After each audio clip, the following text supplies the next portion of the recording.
My state allows my poker game with friends, but even this game isn't legal in half the states, and playing poker on the internet's illegal everywhere in America.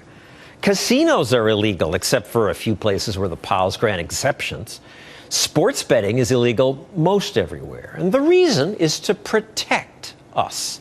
Some gamblers, it's true, do lose all their money, and Focus on the Family calls gaming the art of science and deception. But my next guests say, so what? Annie Duke's a professional poker player. She's won over $4 million in her career. Steve Budin sells betting advice to people who bet on sports. So, look, these politicians say they're trying to protect us, and the majority seems to be with them because they've passed the laws. You say?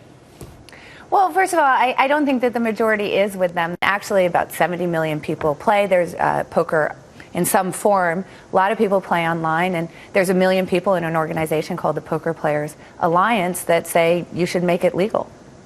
Steve? Yeah, look, there's no good reason to make sports gambling illegal. From a social standpoint, I mean, you spend 2.5 hours on the couch. The average bet sports on the internet is about $20.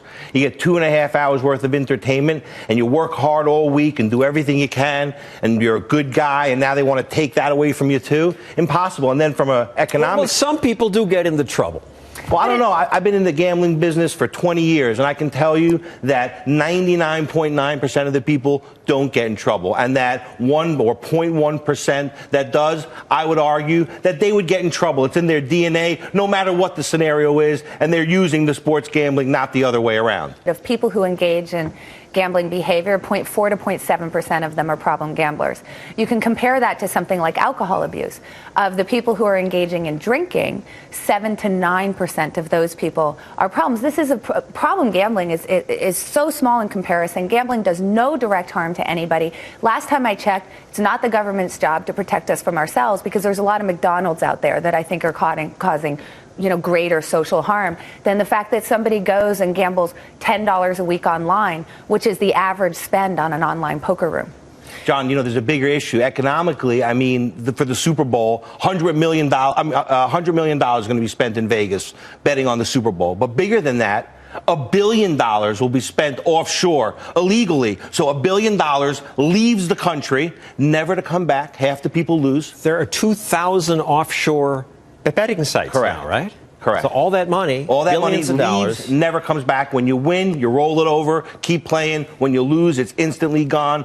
Who's making that decision? And are they making all the economic decisions? Yeah, the politicians. Yeah, well. Pretty much. And in the case of internet poker, the studies that we have say that if you were to legalize it and tax it and regulate it, which would actually offer consumer protection, it would keep minors offline, that it would generate between $10 and $42 billion in tax revenue over the next 10 years, depending on which study you see. And there's actually a bill the McDermott has introduced that would allow us to tax online poker. It just hasn't gotten up for a vote yet. So you say consenting adults ought to be able to play, but so then you, I assume, from that would support legalization of marijuana and prostitution. Yes.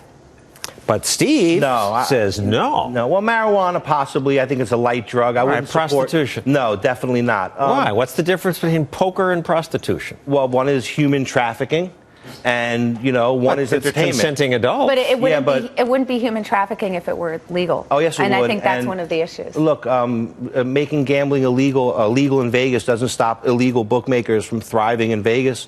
Nor would legal prostitution do anything but promote prostitution. You'd find more of it, not less of it. Legal poker would promote poker. Right, and poker's a valuable form of entertainment and a viable form of entertainment, and it should be promoted. Sex workers say prostitution's just a form of entertainment. And I disagree. Do you think that strip clubs should be legal? Legal, yes, but prostitution, no. What's the difference? Why are you drawing the line? It's about consenting adults engaging in consenting behavior. Because when you sell your body for sex, I think that puts you in a different category than when you bet on a game or when you play poker. Yeah, everyone's always trying to lump gambling in with prostitution and drugs, and it's ridiculous. Well, it shouldn't. That's true. It's a completely different beast, but I think that... Well, it's a similar beast. It's consenting adults. That's right. It's consenting adults where there's no direct harm. One's entertainment with no victim, one's got a victim.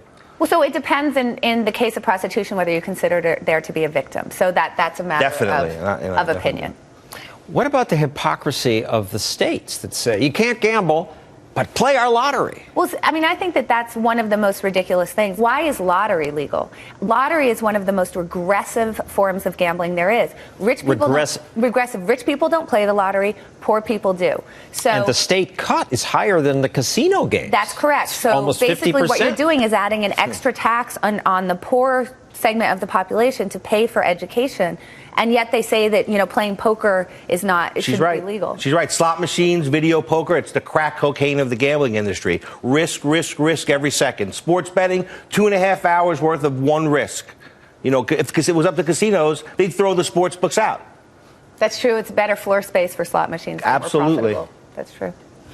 Well, I thank you both, Annie Duke, Steve Budin. Next.